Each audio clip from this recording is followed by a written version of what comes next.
ज्या कुलकर्णी असेल, त्यानंतर डॉक्टर शिरोरे आणि मोठेगावकर यांनी आपल्या लातूरचं नाव त्या ठिकाणी प्रथम बदनाम केलेलं आहे आणि 22 लाख विद्यार्थ्यांचं त्या ठिकाणी नुकसान केलेलं आहे।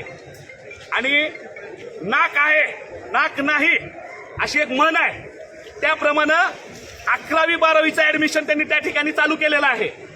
नीटचे पेपर होईपर्यंत 21 तारखेपर्यंत क्लासेस चालू ठेवण्यासाठी आम्हीच कलेक्टरांना विनंती केलेली होती की त्या विद्यार्थ्यांचं नुकसान नाही झालं पाहिजे आणि जे 11वी 12वीला विद्यार्थ्यांनी ऍडमिशन घेतलेलं आहे त्यांची तात्काळ फी या मोठेगावकरांनी त्या ठिकाणी वापस केली पाहिजे। अन्यथा आज आम्ही या ठिकाणी निदर्शनं केलेले आहेत। त्या कुलकर्णी, मोठेगावकर आणि शिरोरे डॉक्टर यांच्यावर मनुष्यवधाचा गुन्हा दाखल झाला पाहिजे। आपल्या लातूरचे विद्यार्थ्यांनी आज गाठेगाव आहे, ज्यांनी ह्या क्लासेसवर येऊन त्या ठिकाणी पाठिंबा दर्शवला, घरी गेलो का त्यांच्या कधी? त्या विद्यार्थ्यांच्या घरच्यांचं दुःख काय आहे? ज्या विद्यार्थ्यांनी आत्महत्या केल्या, काल मध्य प्रदेशच्या एका विद्यार्थ्याने आत्महत्या केली, असे 21 तारखेनंतर त्याचं स्वरूप मोठं होणार आहे। याला जबाबदार कोण?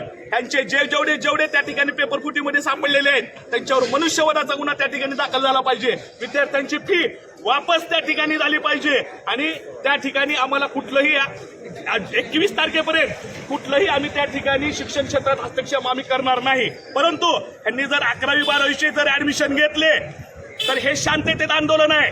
पुढचं आंदोलन हे शांततेत त्या ठिकाणी नसणार आहे, हे त्यांनी त्या ठिकाणी लक्षात ठेवावं। आणि जे डॉक्टर शिरोरे त्याच्या हॉस्पिटलला त्या ठिकाणी सील केलं पाहिजे, कारण स्वतःच्या मुलासाठी पेपर विकत घेतो हा मोठेगावकर, त्या ठिकाणी बोगस डॉक्टर त्या ठिकाणी निर्माण करतो। आरोग्याचा विषय त्या ठिकाणी परिस्थिती, आरोग्याच्या विषयाची बी परिस्थिती त्या ठिकाणी निर्माण झालेली आहे।